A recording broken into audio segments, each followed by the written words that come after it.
I think I'm going to call this video Listen to the Psychoanalysis of the World's Friendliest and Happiest Person. And I'm talking about myself because I'm psychoanalyzing myself. And I say, listen, stick around and listen, because whether my first point sounds a little slow or not, because I'm thinking as I go here, I do random. I'm going to keep my same format. I'm an outside of the box thinker. I think outside of the box of tradition and weird rules, man-made rules. And I think inside of the box of reality, but I actually think outside of that box too, on purpose sometimes, to try to recognize in the spiritual realm, that's reality too, but in the spiritual realm and other realms, I won't psychoanalyze that. But I'm a big time out of the box thinker, all right?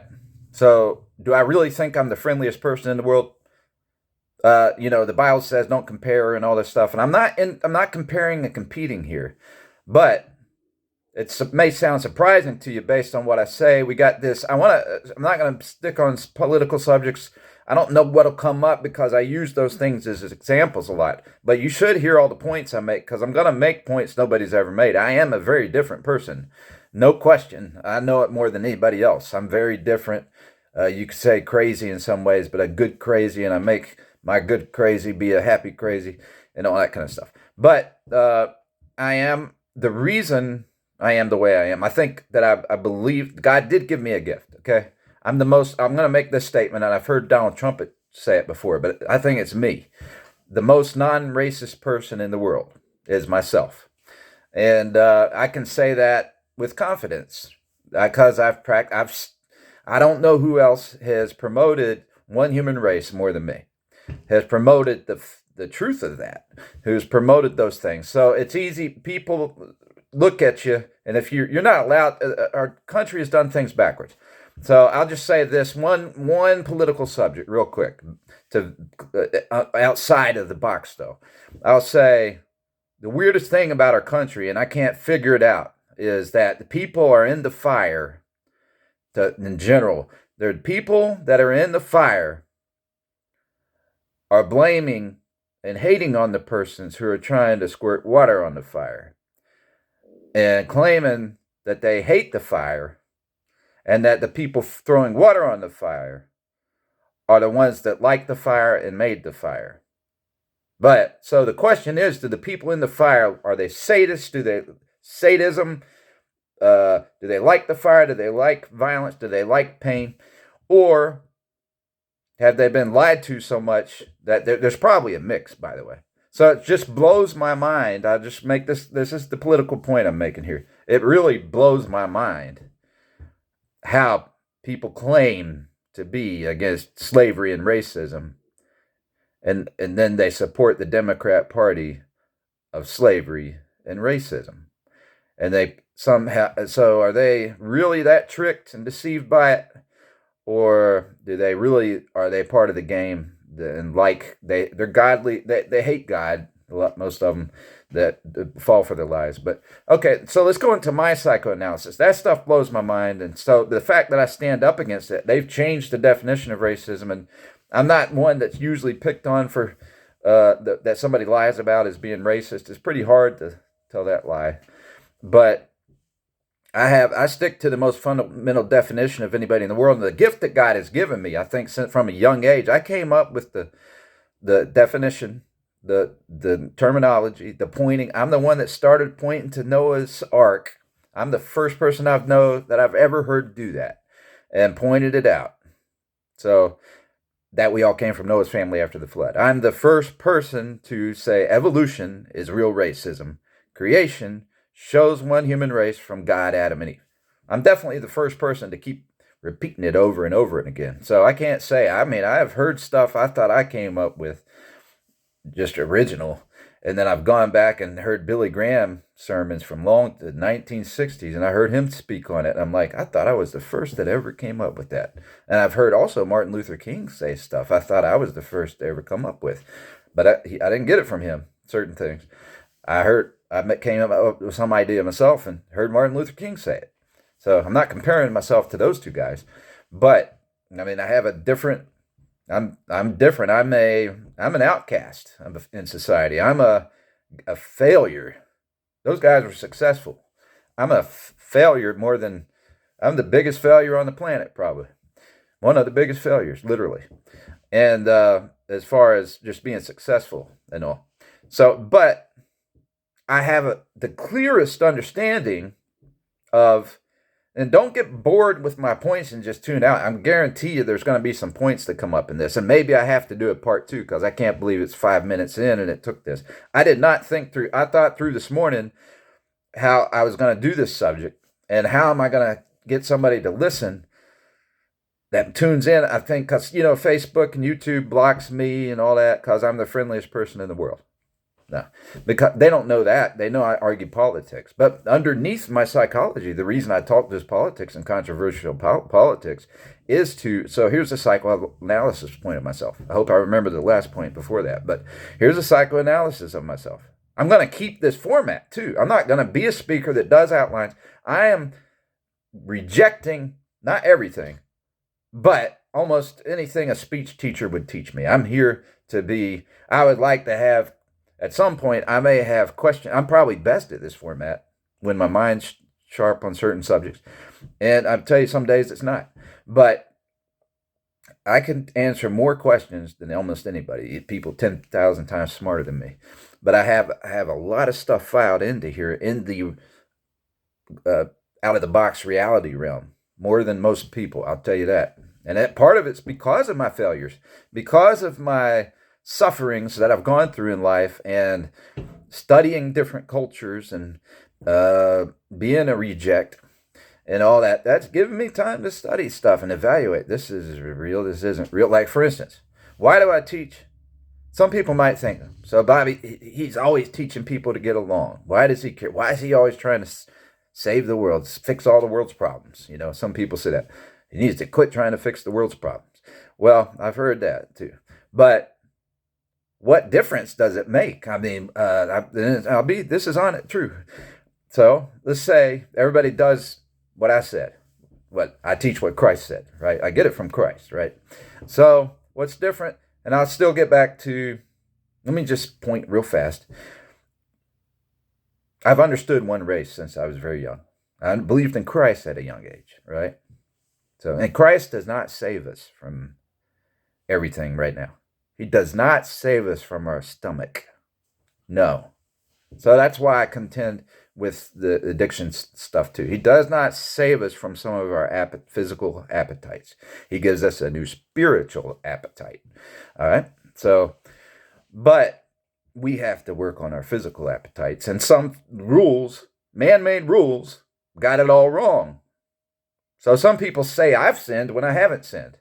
But I'm not going to sit here. I don't talk about my sins. I move on. I know where I've sinned. And sometimes I don't know where I've sinned. I don't, because there's so many ways to go. But I forgot my point. But I do really feel God gave me a special take, or maybe I accepted God in a way and loved reading his red letters as a young child. I loved it.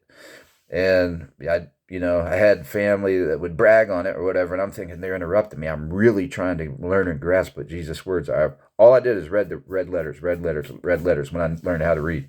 7 years old, maybe, when I could read pretty decent by 7. Before that, I was learning how to read still. But by 7, I already believed in Jesus, right?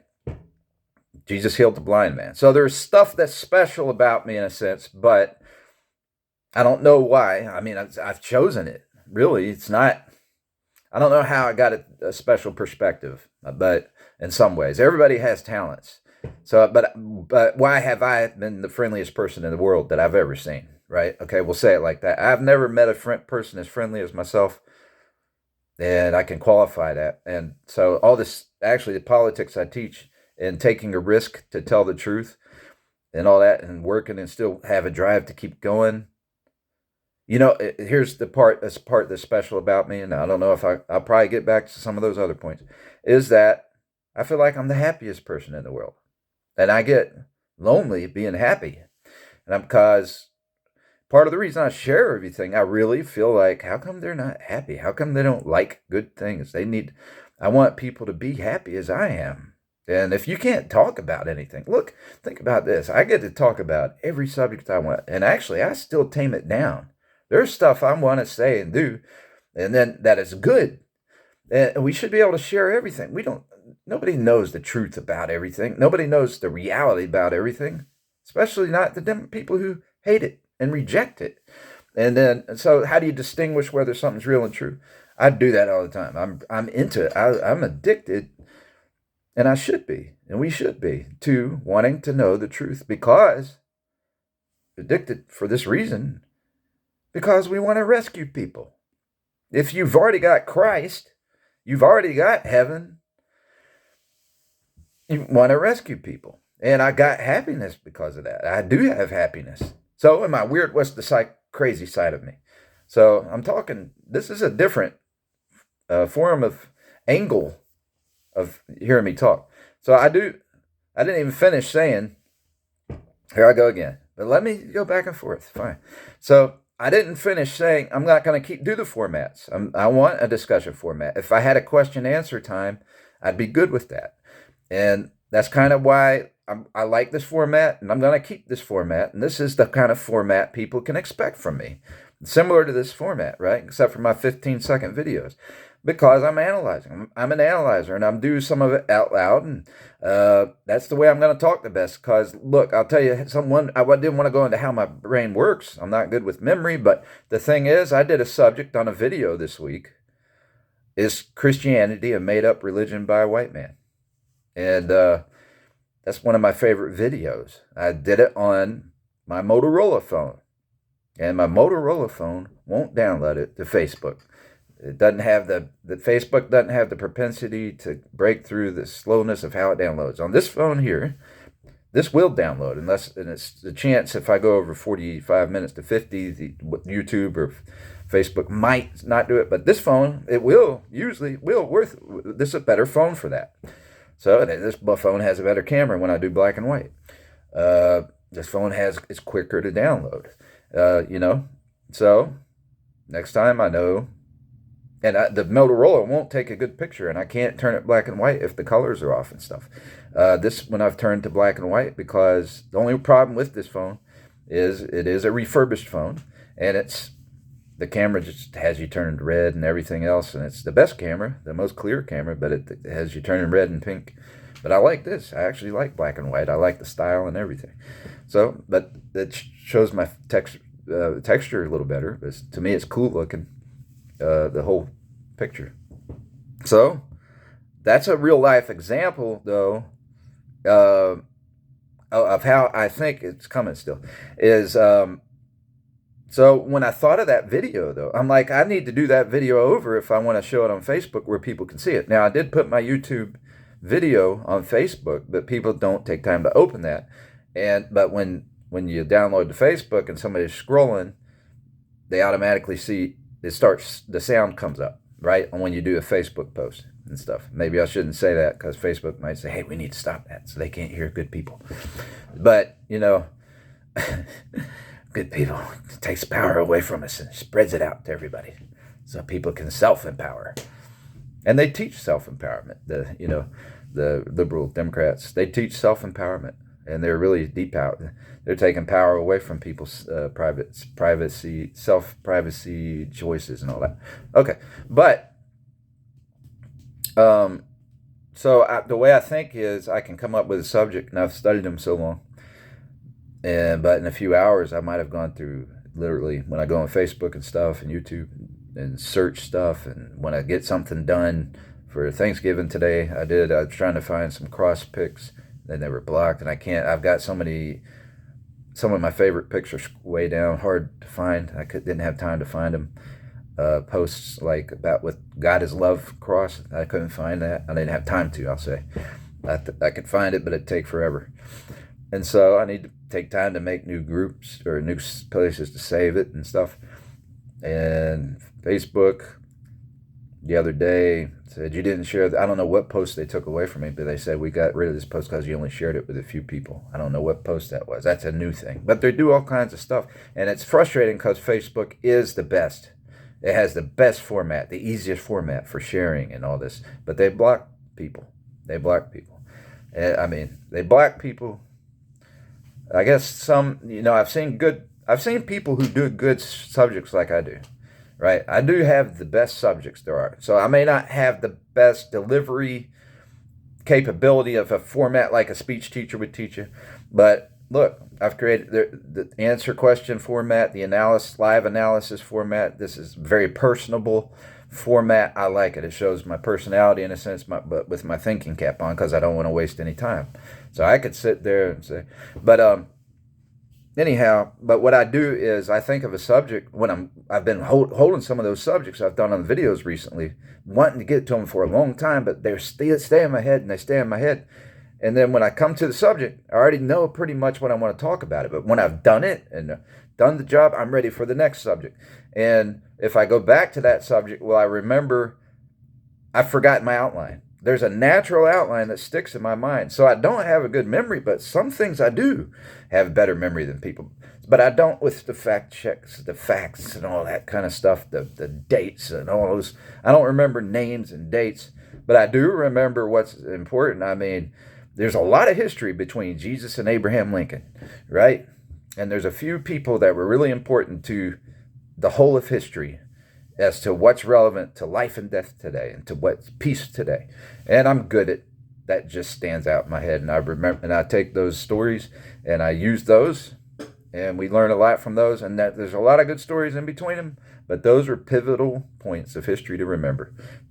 So, and that actually affect all our lives directly, even in all eras, in all generations. So I'm good at remembering that and remembering psychology and remembering instincts and stuff. I have certain talents, and I didn't want to get into that.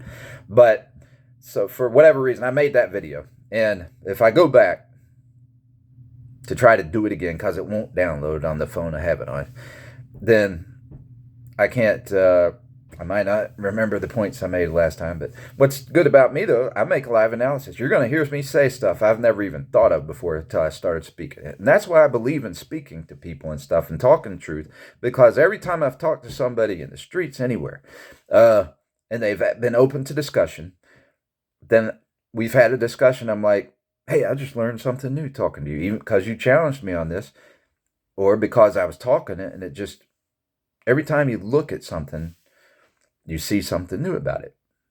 We do it with basketball. We see points about LeBron or Jordan. Like nobody knew until the other day when Gary Payton came out with it that John Stockton was harder to guard than Michael Jordan. And Gary Payton's one of the best defenders of all time as far as in the point guard position. And he's one of those underrated players. But there's a long list of really top players now, so it's easy to get underrated. And he's just debatably in that list, right? So if he's on a better team, he was in Miami with Dwayne Wade and Shaquille O'Neal, I think, and they won a championship. Before that, he was with in Seattle, maybe somewhere else, even in between. I don't know.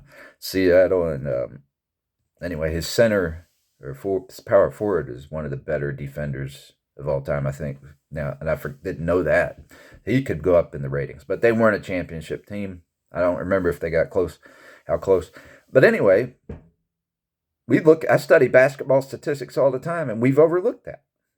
So you look at stuff and you realize just looking at Jesus' cross, it's not always just a mystery, but it is a mystery to our minds that don't see everything. So there's purposes to the cross we don't understand. So I realized today, I don't know if I've usually thanked for the point is directly to the cross on Thanksgiving, because I'm like, we look at the cross too much all the time. And I've always promoted, we need to look at resurrection. That's where our proof is. That's where the proof is. Game, set, match, checkmate. Resurrection. And so that's what I look at Easter. I make sure we point to the resurrection. But really, there's nothing better we can point to for Thanksgiving than Christ suffering on the cross and loving us and taking our place. And it's hard to grasp the purpose of that. But there's so many things I see sometimes that the common man won't understand. And even I don't grasp it so as much as I study it. So, but I grasp that we don't grasp that he died in our place. We just don't grasp it. What does that mean? Or how does that add up? You know? So I'm going to go back to a point right now. I'm done with that subject. But except for it does lead to another one I'm not going to go to yet. Well, so if everybody does what I say, they don't kill each other, they follow the Ten Commandments. That's what I promote. And in churches don't do that so much today. Who are my enemies? That's part of this, something I wanted to put in the title. I'm going to come to that. Who are my enemies? Do I know who they are? Not really. So it's hard to know who my enemies are. Because I love my neighbors all like they're all neighbors. So when God says love your neighbors, love your enemies, he's also mostly said to view everybody as a neighbor to a degree. But on one level, you know who your enemies are, but they're still your neighbor. So it's an enemy on some level or degree, but you make peace. You try to make peace. And then if they're, you have to save life. So that's where it comes to why we have police and war and all that. We have to protect life from people who are just trying to take life for no reason, no good reason, put it like that. But so those are deep analysis nobody thinks of. People are thinking revenge all the time. We've been taught revenge in America, mostly, against false things, really, against the wrong people. If you want revenge, the people, they want to take revenge against America and Republicans, the side of America that ended slavery. That's who they're taking revenge on. And mainly, that's who we've been taught to take revenge on.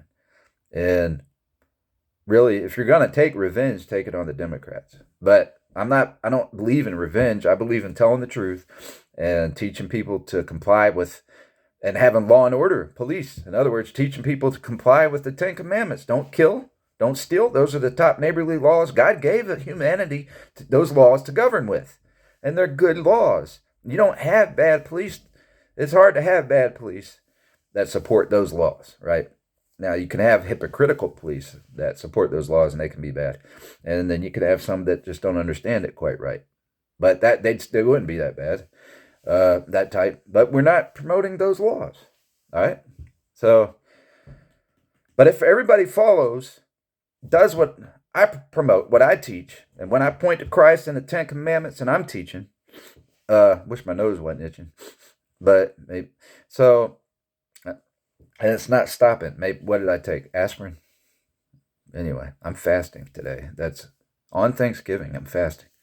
I ate yesterday, fasted the day before, and I'm fasting today. So, I have to. My health is pretty bad. So, it feels a little better today. My head hurts. My head was hurting. And I wasn't going to eat yesterday, but I took a second day of a little bit of caffeine, just a little mix of coffee in my carob powder and all that, because I was having a bad headache and thinking I might have to go to the emergency room for some kind of tumor or something in my head. And I'm hoping to shrink that. And that's part of why I'm also need to lose weight real bad. And, losing weight can kill cancers, right? Staying off sugar can kill. So I have to, this is a side point, but I got on this stuff called stevia extract. And I think it's for the blame. The blame goes on the stevia. Not that it's bad stuff, but I got 80 packs of stevia and maybe ate almost all 80 packs in 2 days. So I was like, hey, I can do this instead of sugar. Yeah, it's healthy compared to and all that. And it's a no-calorie sweetener, but it's natural. It has 2 things in it that kill cancer, but it's still sweet. And so there's something to that. And cancer feeds off of sugar, so there's got to be some type of sugar, technically, to make it sweet, right?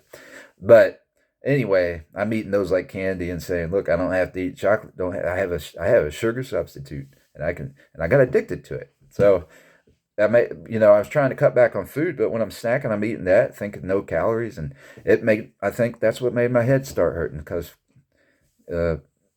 cysts, not just cancer, but cysts, fatty cysts and stuff, they feed off of sugars, basically. So it still probably feeds it, even though it's killing it, it can grow it and be hurting it at the same time if it's got compounds that hurt it. But how effective are those compounds in the processed form? I don't know. Anyhow, my head was hurting, and I wanted to get work done, like this type of work, and specifically, and some other work, and laundry, everything else. But so as far as getting organized, ton of work as far as organizing my videos, phones, retrieving, doing returns, all those kind of things. Products not showing up that I ordered. But so I ate yesterday, but so I don't want to eat today, and I'm going to eat tomorrow. And I may try to see how long I can do that. Eat a day, fast a day. Eat a day, fast a day. It's easier. I didn't want the side effects of fasting. There are some. I didn't want to suffer the side effects because I want to be able to keep doing this and have some mental energy. And so I have some mental energy today. But anyhow, so that's a reality point. Am I happy to know about stevia extract? Yeah. A lot of people. So that's a point right there. So people who say, no, I don't care about eating healthy and I don't care about, they don't learn anything. So I still learn stuff. I know a lot about diet and nutrition, but I've lacked self-discipline. And so I'm not the guy that can just say, I'm not going to eat here or there. It's easier for me to fast a whole day than it is for me to cut back in portion. I can't do portion control. I'm going to tell you, I'm not even going to try, and you're not going to tell me to do portion control. I'll work at ways to trick myself into doing it. Tricks that work, not trick myself, but tricks that work, dietary tricks that work to help me accomplish portion control. All right. And I cut my nose hairs. Maybe that's why. That's what it is. I never do that. But so so what makes me happy? That's one point towards showing you why I'm the happiest person in the world, I think. I'm not going to say let me just say, I do think there's other friendly people. I don't challenge you to see if I'm the friendliest person in the world anymore. I'll say I used to be, and not. But my theology is friendly. What I teach about the truth is kind and friendly. It's not. It doesn't hurt people. It helps people, right? I've had a quote I put out like that, and so people say the truth hurts. About what? The truth hurts. I mean, now if somebody dies and I tell you the truth about them dying, death hurts. Not the truth. That's a new one. See, that's something new. But death hurts. But if I'm telling you somebody died, you're going to be mad I didn't tell you the truth when you find out. And I already knew it, first of all. But the truth didn't hurt. The truth is the truth. The truth helped you know ahead of time. The truth helps you know on time, as soon as you can know. The truth that people die doesn't have to hurt because Jesus defeated death. All right? But he doesn't claim he defeated it for us to do miracles and win in this life, which I'll talk about out of the box stuff. Do I worry about miracles? I don't think God wants me to do. Do I think God does miracles still? Yeah. I've had situations where guardian angels may have saved my life. Where I'm walking across a swamp at 3 and 4 in the morning, and something came up behind me. There's no cars. It's a road that crosses the swamp, and something was about to jump on my back. There's no cars, and one car comes from nowhere. And I'll call it my ghetto guardian angel. I mean, because it was it's just a few years ago. And it's a car, one of those 70s or 80s cars souped up with special wheels and everything else. And I didn't know something was behind me until that car hit it. And I saw it flipping in the lights, a big cat. Whether it was a panther or a cat. And I decided, what if there's another one? Should I keep running all the way across the swamp? I'd turn around and go back. I decided to run all the way across the swamp, and I couldn't even see. You can't see if you're stepping on an alligator at night. Nothing. You can't see anything. So, was that a guardian angel? The timing of it was just perfect as far as how it hit the cat. It could have been a miracle. It might have been happen chance. But that's one of the things I think was probably a miracle of a guardian angel.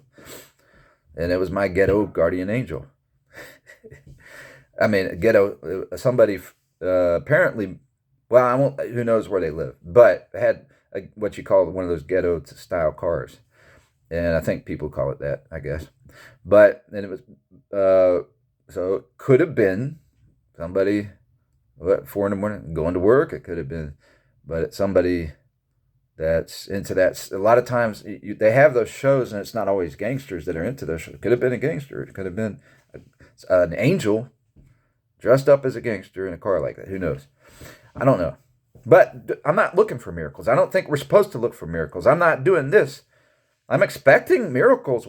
There's one miracle I believe in: salvation. So I expect somebody to tune into truth somewhere, even though everybody's been taught to hate me. For instance, so I'm the ugliest person in the world. I'm a white guy in America who tells the truth. And, that doesn't feel right to a lot of people because they're doing things that hurt themselves and their families, and I'm telling the truth about it. And they're doing stuff that they're pretending to be like they hate this person over here because they hate the way they are for bad things. And that person is the one that's the exact opposite of what you say you hate. I mean, so the truth can hurt if you're actually delusional about it. And it's not that the truth can hurt. That when you wake up to the fact that you're that delusional, you might have pride that steps in the way. I don't know. Or maybe you have hate for people like me. So I'm the most friendly person in the world, in my view. All right? That's my experience. Because I've talked to anyone and everyone outside the box, and I don't believe tradition and church stuff. I don't believe what teachers taught us. I don't believe that college is very valuable. I don't believe a lot of stuff. I'll say something off the wall here. When I talk about drug cartel stuff and all this, I think we should completely restart the system, overthrow everything, and let all drug dealers, not all, but all in one sense, let all drug dealers dump their felonies, let them all out of jail, and revamp the whole system. Not killer dealers, not thief dealers. And if somebody sold, this is the funny part, I guess you could say, but it's probably, I think I'm right about this. If somebody sold somebody sheetrock instead of crack cocaine, you keep that person that sold sheetrock in jail and let the crack dealer go that sold the real stuff. I mean, that's the point, though. Listen, that's the point. That's what's wrong about everything. That sheetrock may give somebody a heart attack right away. Or that fake stuff, whatever they do, and they were stealing and they weren't being true. So there is a level of true and being true within that, even though it's considered bad business. But what's really bad about it is that they don't have, and I'm not saying they should legalize crack. I don't know if they should or not. I'm not going to be a hater and say for sure that I know it's the worst drug in the world and all that. I don't believe all that. But it may be, I do think that it's too strong in a sense, that form. Smoking sometimes is too strong. It goes to the blood too fast, whereas a pill would go in slower. So like if they legalized the coca leaf and then they had medicines for cocaine, very soft medicines that I'm talking about, the 2%, not 10%, or 2 milligrams, not 10 milligrams. That's the thing. They can do that with Loratabs. Lower the milligrams, take out some of the addictive features. Those are for pain. Those are for surgeries and things. And when I say legalize coke, do it for the surgery, except for the antidepressant side of it. There's antidepressant features. They should make drugs from the coca leaf. Coca leaf should be legalized. And so you got people saying, how dare you, you're lying. It's because they're making so much money off of that stuff. And it's a trick. It's a trick. Completely, in my view, it's a trick. I understand that it's addictive because just like Loratabs are. Just like other pain medicine is addictive. That's how cocaine is addictive, the same way, but it actually is more natural than those other things. And they can make some of the best medicines out of it. And I'm still teaching, you don't use medicine unless you're sick. But if you have the stuff, quit playing games with it and put it in safe hands instead of killers' hands. So we're still letting it go. We're letting killers deal with stuff. And then they don't know what they're doing a lot of times. They don't think it's so bad. They think it's a trick, and they're not wrong. It is a trick. So what I'm saying is our prisons should be for thieves. Our prisons should be for killers, assaulters, violent people, people who bully and say you can't talk about this or that. And, you know, if they want to beat me up for doing this video and talking, that's the kind of people that need to be in jail. They've done it. You know, if they're threatening somebody and trying to enslave me, make me a slave to speech, you have to tell them that they're stopping, that you can't do that and you can't threaten them. There should be police people in jail. They need a new law that protects police from being harassed. Those people shouldn't be able to harass the police, get in their face. And the police, if they can video the police should be able to video them. All right? And so there is new rules where I think police can video people. But look, I mean, the police need to protect the Ten Commandments and poisoning drugs. So if you legalize the way I'm talking about, then it makes sense to understand. Then people don't understand what's wrong with dealing drugs. They really don't. Because it's hard to understand it in the current system, because they know, the dealers and everybody knows, that some facets of the drug help people because it's a medicine. It does. They do some facets now, but it's all mixed up. They can't understand if you start talking about how it's inconsistent. You're stealing. This is a stealing network. So the people that get into it are confused. People that use are confused about that. But a lot of the dealing groups today know that they know that they know they're in it to hurt people, to steal from people mostly, and then to be the boss and get rid of people if they have to be the boss. So the murderers and thieves have taken over that business. But so why did I bring that up? Because the drug cartel, it is a common denominator of all our problems. Because all the Syrians, as I just saw across the border, that doesn't mean all Syrians are going to here for a problem, but they're connected to terrorist groups a lot of times. I saw one video where the Syrians were blocking, they didn't want somebody seeing who they are. That might not mean they're bad and hiding anything. They didn't want the cameraman asking them where they're from or seeing their face. That might mean, they know they've been welcomed here and they don't want any problems, so they don't want to show their face. I mean, or on the other hand, they could be military, like terrorists. They could be. So they look like they're in good shape and knew how to backpack like a soldier to me. I mean, the ones I saw. But so the point is, they're coming through the drug cartels' paths and stuff. They've had a pathway made for them, right? And boy, this video is taking too long, and I sure danced around the topic. Can't believe it. Okay, so I consider myself friendly. But it's not because of me. I can't be that friendly because I can't be friendly anymore because I'm trying to dig out of a hole. But I mean, I'm only one person. I can only see one person at a time, talk to one person at a time. But there's nothing more friendly than teaching. I bet you get from a platform where people can and be making yourself vulnerable to it and all that. And if you're trying to teach truth and the right stuff, so I know other people that do that, and I know. So I'm not negating that there's people who are friendly like me, but that they got to be Christian. It's got to be from a real base. It's not true friendliness, not true kindness, if you don't have the right goal. Am I the best at displaying it or helping?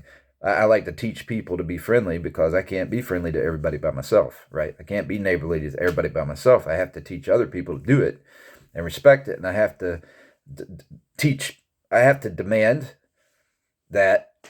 I didn't used to understand this as much, but I have to demand that we have a society where they aren't killing the friendly people so we can spread the cheer, right? So all these people who are lying about people being racist, and they just want to kill people. They lie about it. And so they're on the side. The people who are calling everybody racist when it's a lie, like when they call Trump racist, they're supporting the Democrat Party of slavery. They're supporting the Democrat Party of evolution and KKK, right?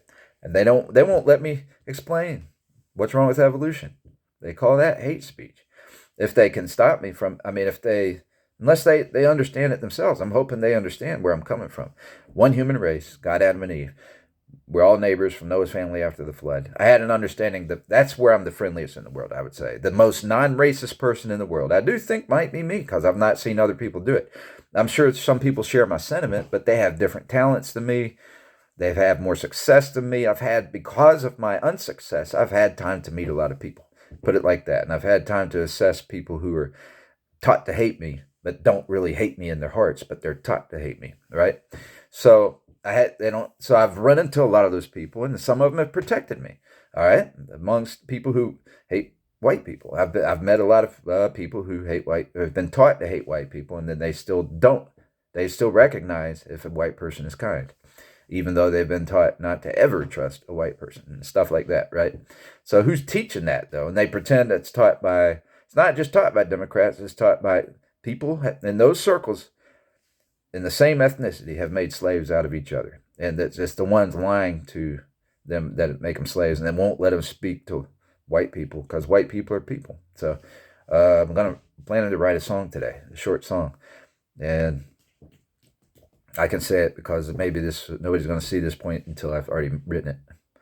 But it's going to be beige and brown. All my people, beige and brown. Is one of the lyrics.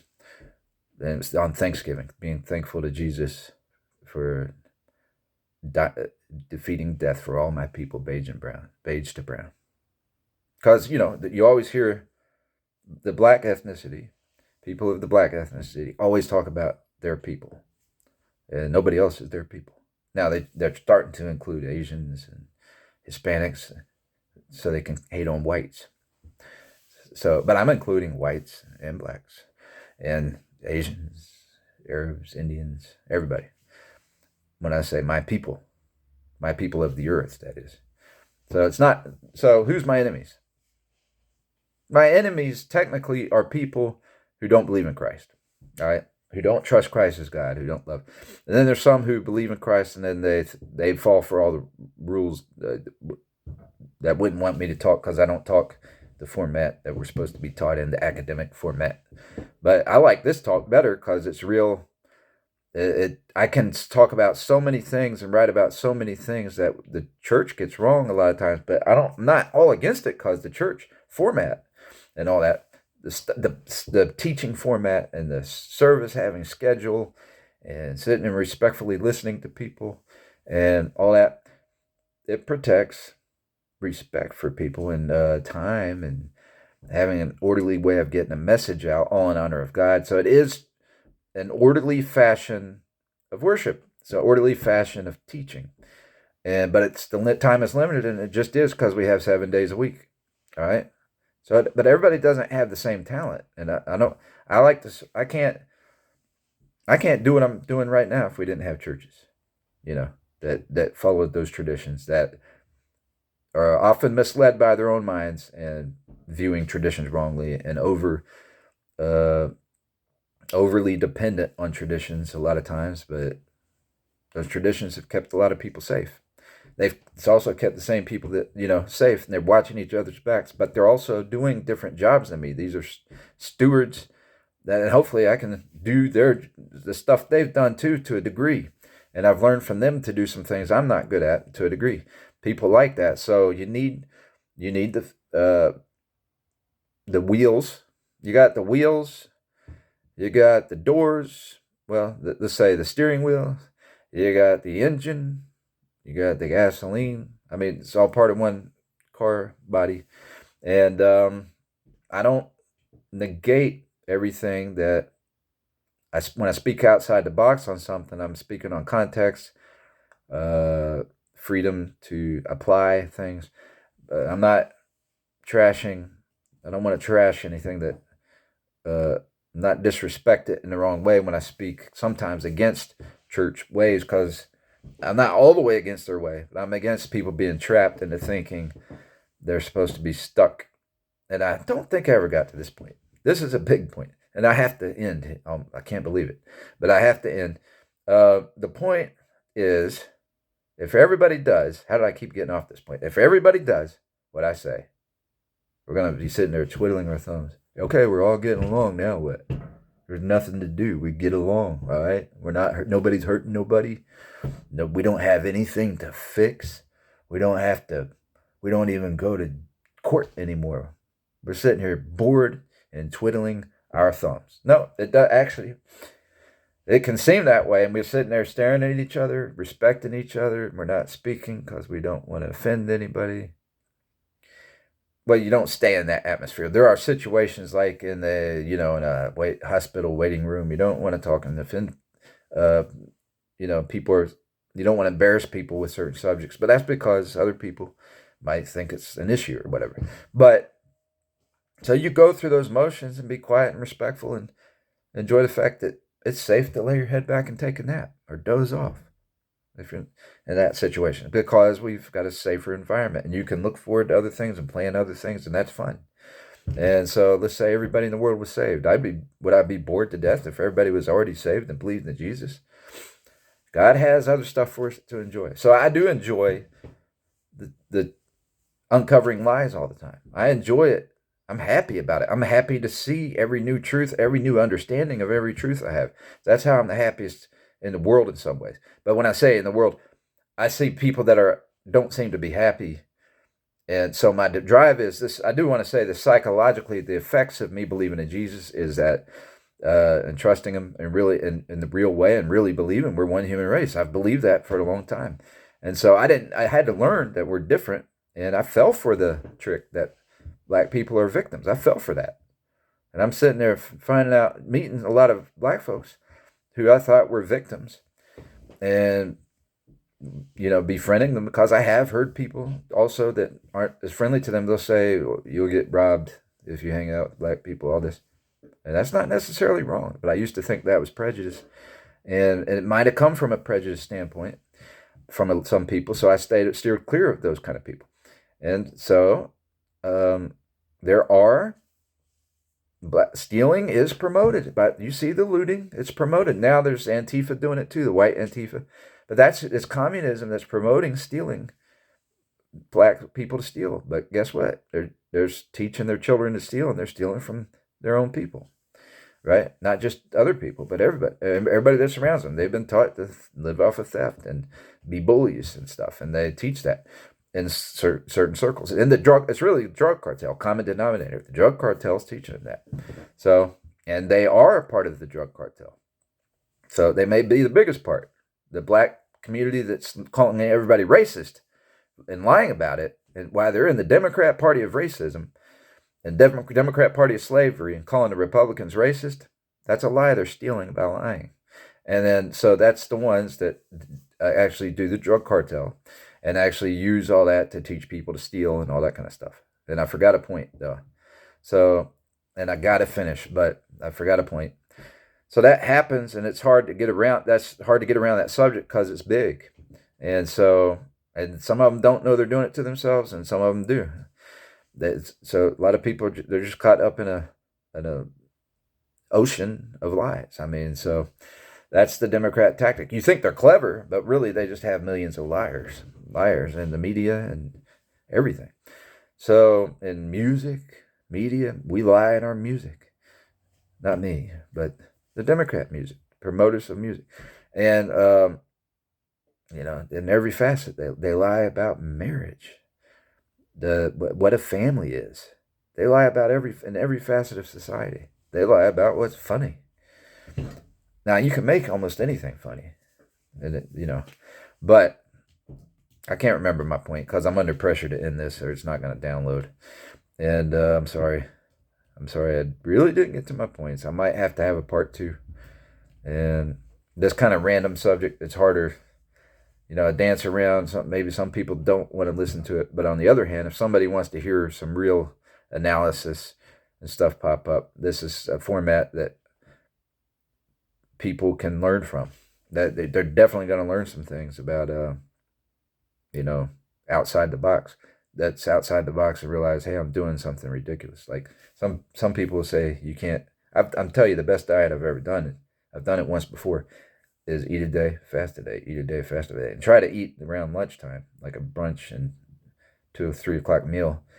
And on those days you eat, or eat once if you have the feel like it, and it keeps your strength up. And so some people say you're going to hurt yourself by not eating. No, there's nothing better you can do, especially if you're overweight.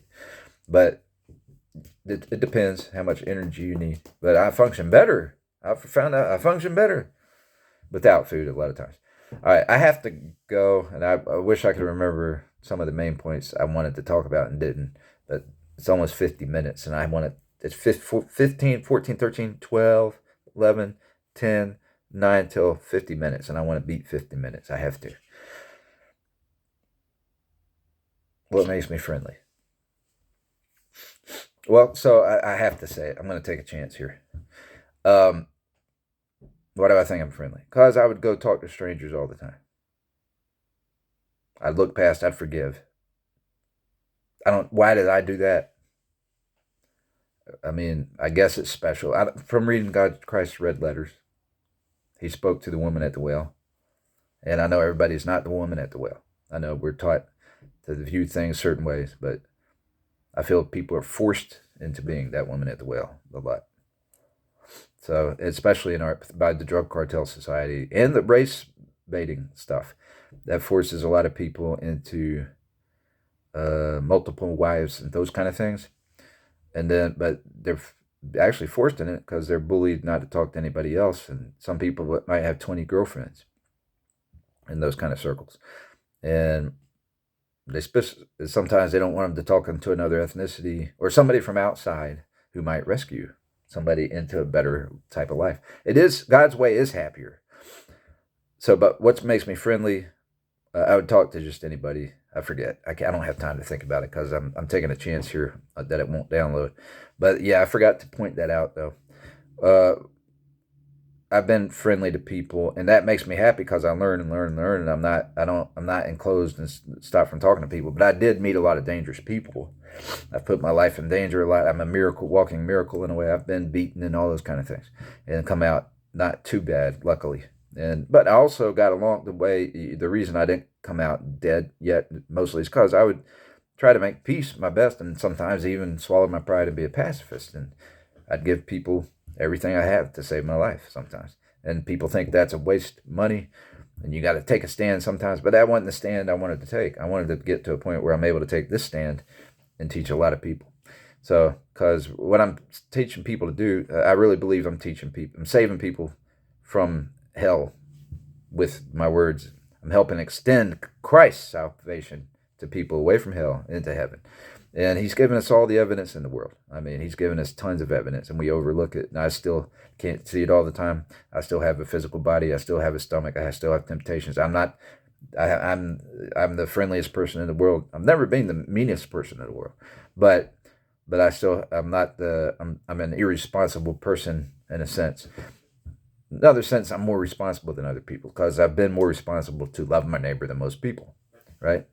So that I've seen, all right? And so there are people that are more responsible than me, have more responsibilities, that are friendly people and have kind hearts, but they have their schedules don't allow, and their abilities or their talent is different. They may not be evangelistic as their gift. Everybody who believes in Christ should support evangelism to some degree or another. But I have a gift of evangelism. So that's really where my kindness comes from. I've been kind, hoping somebody will see that kindness exists and it comes from God.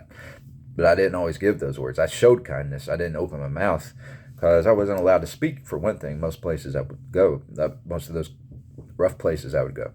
So, and so that caused me, I shouldn't have felt, what I did wrong is I would give in to a lot of temptations. Well, that's debatable. But I was never tempted to, I've never really been tempted to steal, do stealing and stuff like that. But because I already knew my purpose was to love neighbor, but I would be tempted to lust, of course. And so I wanted to talk about the women and men, and that's too. I'm going to have to do a part 2, and I hope this downloads. God bless and rise with 1 John 4:8. He that loveth not knoweth not God, for God is love.